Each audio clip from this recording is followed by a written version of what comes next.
I'm Hannah and this is Mark. Hi. And today we are going to have a chat about batteries.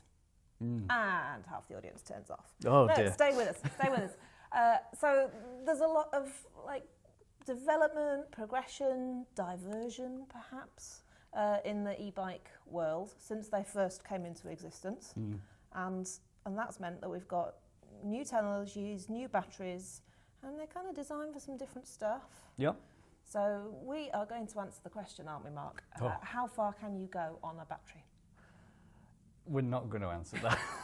Not in detail, but we're going to put it into some context. Okay. Most certainly are. And because you like maths and numbers and physics and stuff, and I really don't. I don't get it. So let's talk about talk. Talk about. See what you did there. And watts and Newton meters and all that sort of thing. We're not going to talk about Newton meters. No. Okay. Right. Fine. What do you want to know, Hannah? Well, so there are big batteries, and they'll say however many watt hours, won't Yes. they? Yeah. What does that mean? Watt hours, yes. There's watt hours and there's watts, isn't there? Right. Watt hours is how much energy can this battery put out over a period of time. Okay. And watts is how much energy can it put out right now. So it's maximum power output. So if you've got a small battery that can put out, say 500 watts, but the capacity is really small, which means it can only hold a certain amount of electricity, then it won't be able to keep 500 watts coming out for a long time. If it comes out for an hour, then we say that battery has got a 500 watt hour capacity, which means it can supply 500 watts of energy for 1 hour. Okay. So this is a way of measuring the capacity of a battery, not its power output, but how long can it deliver power for and how much power can it deliver. So when we see new, bigger watt-hour numbers appearing on new systems, new batteries, that means that it's got the capacity to hold more energy. More fuel in the tank. But how it delivers that energy might vary according to the particular design of that motor system or the motor system. Yeah, the motor system principally is going to dictate, and also regulations, because power is regulated. And is that what then regulates the speed here in the UK? It's well, not really, because power, you can go fast down a hill and use no power because you're just rolling. So this is where it gets really confusing, because it depends. I was confused a long while ago. Well, sorry. I mean, the speed is the thing that's restricted. There's it's one of the two things that are restricted in the UK and in Europe and in America. They're restricted in slightly different ways in America. America being America, they get to use more power. Bigger. Yes. Better. In the UK and the EU, the maximum speed that your e-bike the motor can power you is 25 kilometres an hour, or about 15.5 miles an hour. Since we're going to be going all imperial again, we better start saying 15.5 miles an hour. Oh yeah, because more numbers is exactly what I need in my life, especially ones that don't divide by 10. Yeah. In America, the regulation is that the e-bike motor has to cut out at 25 miles an hour. So they get an extra 9.5 miles an hour. Okay. So here in the UK then, you can't go from kind of 0 to 60 in just like that or 0 to 25 just like that, because the output is limited as well as the top speed you're allowed to get to. Right, do you want to get prepared to be really confused now? Because that 500, it's 250 watts, sorry. Now that is an average power output over a period of time, which means that a motor, and this is where some people do get confused, because a lot of the manufacturers say this motor can put out, it's a 550 watt motor. That begs the question, well, wait a minute, if motors have to be limited to 250 watts in the UK, how can they be selling as a 550 watt motor? Well, it's because the 250 watts is an average figure of how much can that motor put out over a period of time. So and you know what, I'm not entirely sure what that period of time is. I think it might be something like half an hour. So, right. And it means, the regulation is that motor cannot rise above a certain temperature over that period of time. Okay. It's really complicated. But it means, basically what this means is, you can have a motor that's rated at 1,000 watts. but it has to be limited so that over a period of time, it can only put out an average of 250 watts. And so if that motor has the capacity to go at 1,000, but it's only going at 250, does that make it so that it's just like totally cruising along and it's very happy and can do that forever? Yeah, it just if it was rated at 1,000 watts and it was limited so that it could only do an average of 250 watts over a period of time, then yeah, it would cruise along. But the one thing it would do is the amount of torque that I can put out, because the instantaneous power, not the average power over a period of time, but the instantaneous power could be 1,000 watts. So when you're talking about doing that 0 to 60, and then you could accelerate on that bike very, very rapidly. 1,000 watt motor on an e-bike would be way too much, in my opinion. But here in the UK, it'd be restricted by law anyway. No, you can. It's all about that average. It's about that 250 watts average. Okay. So let's go from the theoretical, because really I'm so scrambled at this point. Yeah. Let's look at some of the products that are out there and how that how those numbers translate to things on the ground. So we've got the just a little bit of help kind of motor systems, haven't we? Like the Fezura motor. That's right, yeah. Which is like just enough to overcome the fact that you're feeling a bit tired. Yeah, it's about 250 watts maximum power output is the Fezura system. So it can't, not like a Bros 550 watt maximum power output. It's limited to about 200. It can only push 250 watts.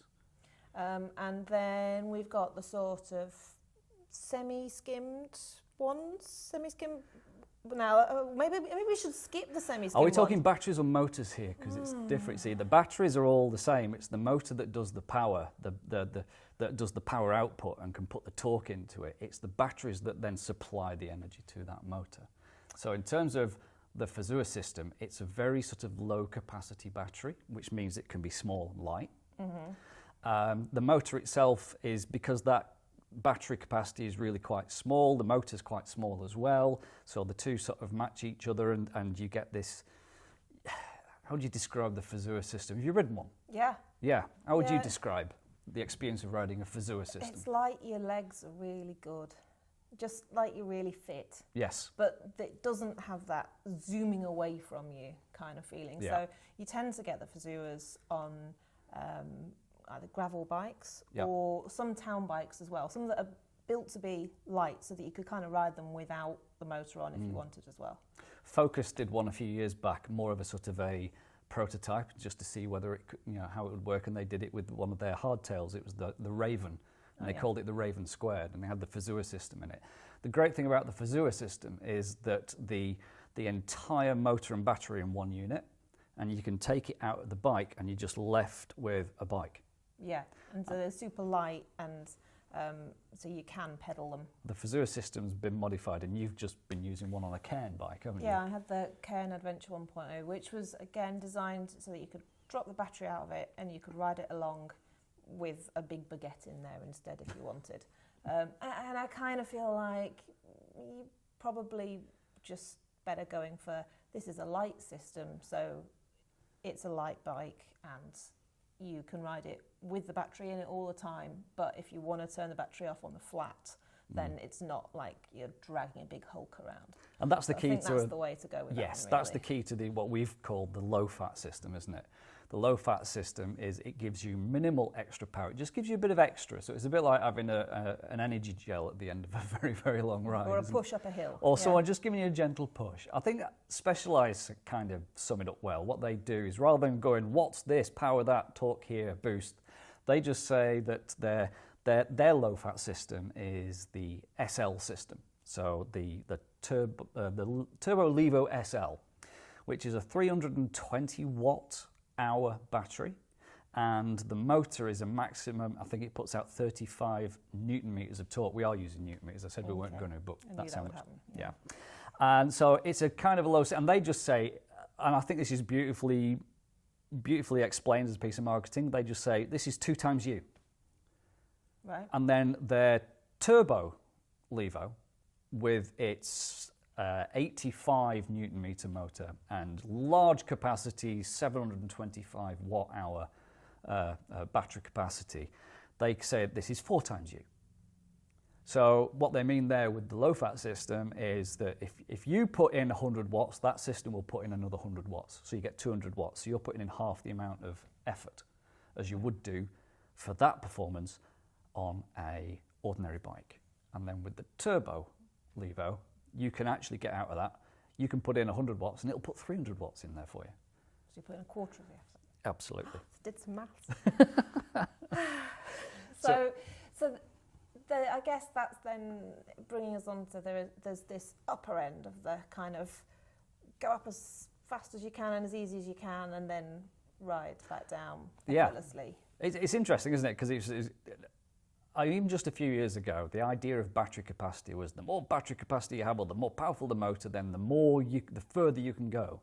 Where it's kind of changing a little bit now. It's more that a super high capacity, big battery and powerful motor is basically a built-in uplift. Yeah. So you can just boost all the way to the top up the fire road and then just hammer all the way down without using the motor, or as I sometimes do, and some people are doing, use the motor in boost mode to go down. So that when you give like a quick pedal before a jump or something, you really get that. It's very pop. unintuitive, that is, but actually having that motor on when you, especially at a bike park, or twitchy bit of trail or weathers jumps, is you can take a berm and then you can power out the berm using the power of the motor, and that sets you up nicely for an upcoming jump or another trail feature. It takes a lot of awareness of the system because that power can take you by surprise and can put you in some tricky situations. But the good riders who use that power really well can actually use it to help them go downhill. Cool. It's very unintuitive. No, I don't think anyone predicted that a few years ago, that e-bikes would actually be used as an extra tool for going downhill. For overcoming a lack of weight training. Possibly, yeah. So that's kind of the two extremes then. You've Yeah. got the just enough to get you over a hill and enough to whiz you up instead of a Land Rover. Yeah. And then in the middle, there's some other stuff going on, isn't The there? semi-skimmed. I'd say a really good example of this is the Orbea system. The Orbea Rise, which was our bike of the year, e-bike of the year last year or the year before, but anyway, and it's still my favourite e-bike out there. Started off as a carbon version with just a 365 watt hour battery, which is kind of bang in the middle of your sort of your range of e-bike capacity batteries. And it was paired up with a Shimano EP8 motor, except that Shimano motor is actually custom tuned down, so it doesn't give out as much power. Right. So instead of the standard Shimano EP8 will give out, I think it's 85 or 90 Newton meters. And that's the sort of thing you see on like the orange, Yes. like just winch up, plummet down. Yeah. It's basically a downhill bike with an uplift built in, isn't it? Yeah, and you'll see those Shimano motors on many ranges of e-bikes, but Orbea uniquely have detuned it, so it only gives out a maximum of 60 Newton meters of power. So that means that the 365 watt hour battery, even though it doesn't have as much energy in it, that energy isn't being used fast. It isn't being used up by the motor. Right. So the effect of that is that you can get a similar kind of range out of that bike than you would out of what we're calling a full fat system. It's just that you don't get that maximum torque power option, but you get just enough. And so they kind of balance each other out, and the beauty of that is it means they can make the bike light, and the Orbea Rise is one of the lightest e-bikes that you can get. I think it's around about sort of 19 kilos was the one that we tested. Right. So I think 19 kilos nearly breaks the 40-pound barrier. Bear in mind, a few years ago I did that trip up the Lake District Pass with Sammy and Nick Craig. One where you nearly died. The The video's out there. You should check it out. It was probably the worst day I've ever spent on a bike, and it was an e-bike in totally unsuitable terrain. But that bike weighed 56 pounds, and some of the mountains we were going up in the Lake District required us to carry them. I'm completely destroyed. We're just just above Borrowdale now. We can actually see the van from here, so it's nearly over. But it's got one of the hardest things I've ever done on a bike, and it was an e-bike. It was ridiculous. That was definitely the full fat end of the e-bike spectrum. So yes, so the Orbea system sits in the middle, and it's this compromise. It's a compromise of power and range, and it uses that compromise to keep the whole system weight down. So you've got a bike that kind of doesn't feel like a big, heavy e-bike. It feels more natural. And I think that's the difference, isn't it, between certain e-bikes, is you've got this development of e-bikes where the motor and the battery are there to just give you a bit of an assist, but they want that natural feel of an ordinary bike. Mm-hmm. And then you've got the other end where you've got, never mind ordinary bike, an e-bike is an e-bike, it is its own thing. And they can be big and powerful, and they don't feel like an ordinary bike, but you can do different things on them. Yeah.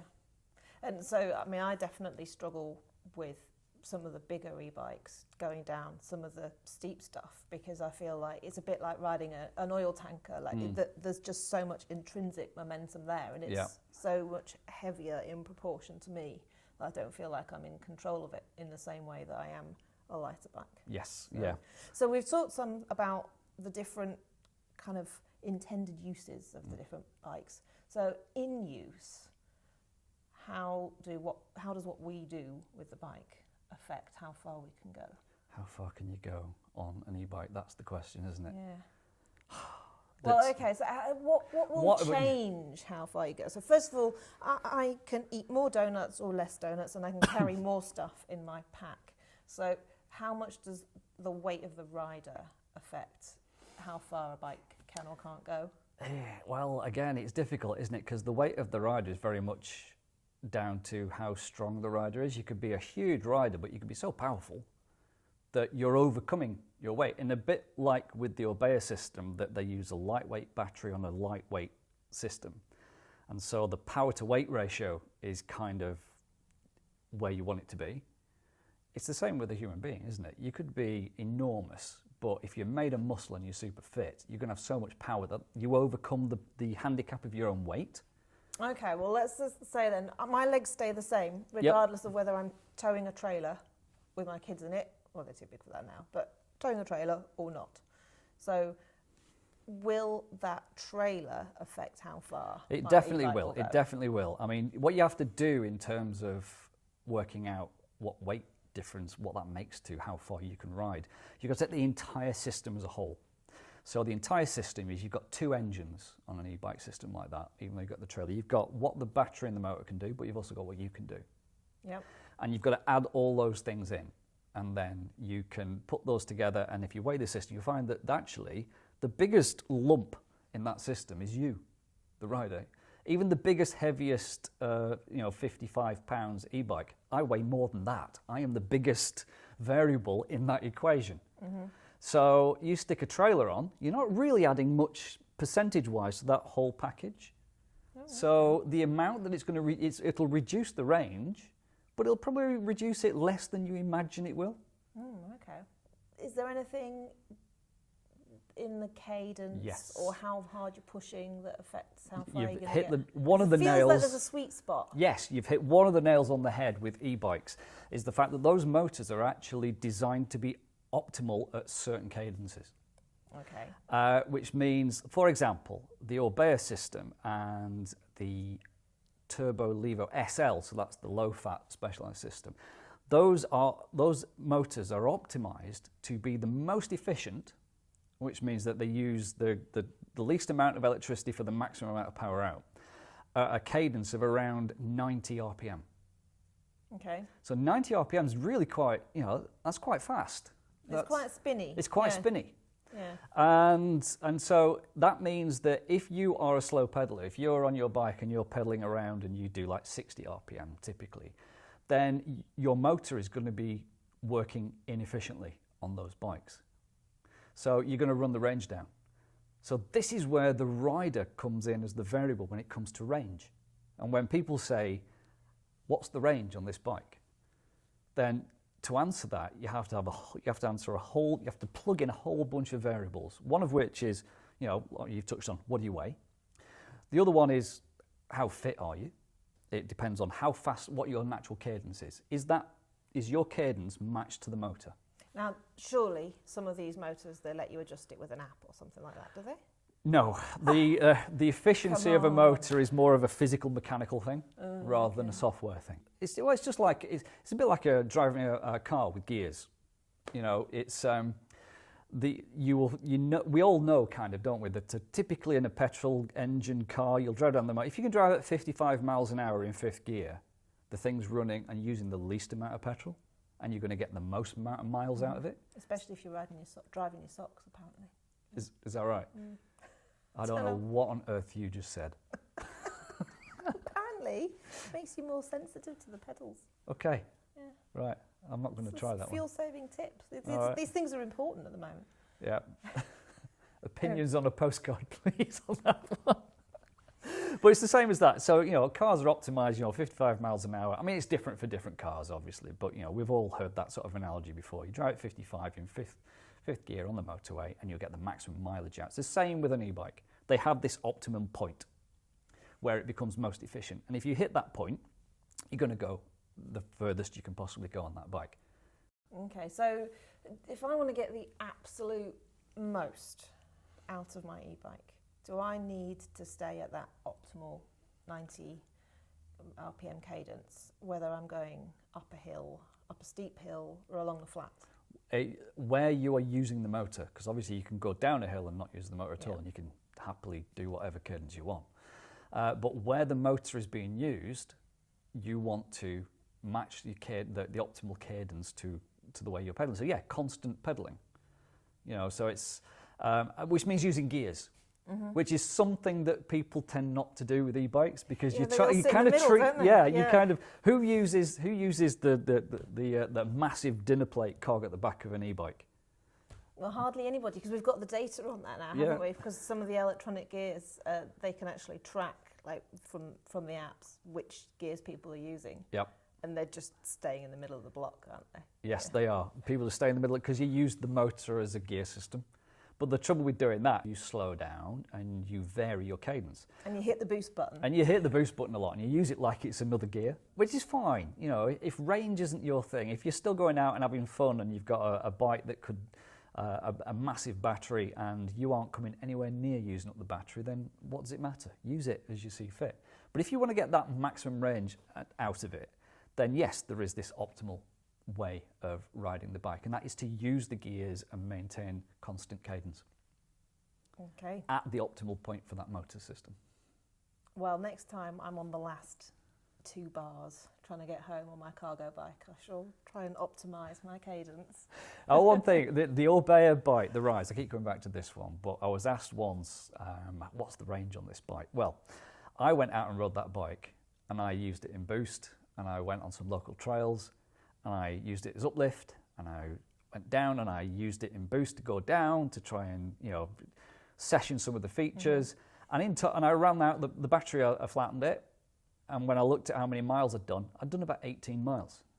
Right, not that great. Many. Yeah. A friend of mine got exactly the same bike, and she rode from Leeds to Southport, and it was about 120 miles, and still had 2 bars of power left, still had like 40% left. I could have had more fun. Well, so that's the illustrated point there, is how ridiculous it is to say what's the range of this bike, because it entirely depends how you ride it. She rode it on towpath all the way, and for a lot of it, she just turned the whole system off, didn't use it. And that's the ultimate question, isn't it? How far can you go on an e-bike? You can go as far as you want. Don't turn it on, just keep pedaling. You won't have any fun, it'll be really horrible, but you can go as far as you want.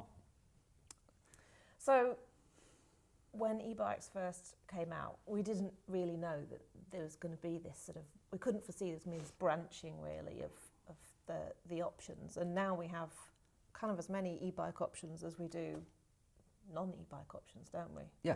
So you have to go out there and figure out what you're going to use it for and how you want to use it. Yeah. And then pick the system that looks most appropriate to your intended use, yeah? Yes, you're absolutely right. I'm not sure we've helped people with the buying decisions, though, here. Have we made it less confusing or more confusing? I don't know. It depends how good they are at following what you're talking about with numbers, I think. Which is why you should go into a bike shop If you're confused by the buying decisions, you don't know what to want, go and talk to someone in the bike shop. Or go to a demo day. Go to try demo a whole days. bunch. Yeah. Like something like Tweedlove, they have lots of different sorts of brands there, and you can try a few. Yeah, and definitely there's a big difference between the different systems as well, and I think there's less difference between how they feel. Like in the beginning, there was quite a different like. Some were very lurchy and some were much smoother. Yeah, the and software's got a lot better now. The technology's become a lot more even. And we're restricted to, there's more brands out there than there are e-bike components. I mean, for the motor systems, what do we have? We've got the Specialized Bros system. There's Fezura, there's Shimano, and there's Bosch, and there's Yamaha. Yeah. There's probably, so there's basically, at the moment, 5 systems. And then there's a few others when you get out of the mountain bike world and into the kind of urban and commuter and cargo bike stuff, then you get into things like hub motors. There's a few different systems there. Yeah. But some of their behaviours are a bit different. Yeah. Again. I think in mountain biking, you've got a choice of 5. Yeah. Really. The Fezura is really quite rare.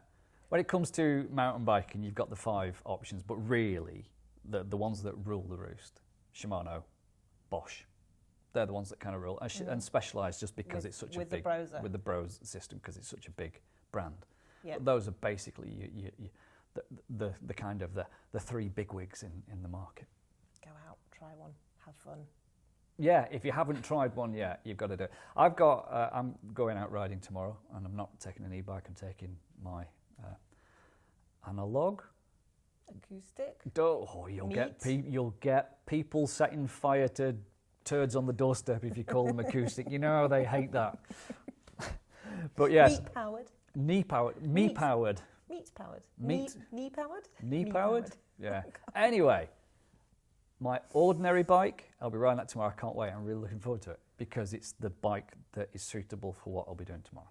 Well, I'm going away and I'm taking not an e-bike with me because I can't put the e-bike on the roof of my car, which means I can't sleep in my car because the e-bike would be in there. And also, I'm going to go and ride some unknown trails where I'm sure I'd be very glad of the e-bike on the up, but I'm not convinced I'd be glad of it on the down as I squeal down some steep catch berms and that sort of thing.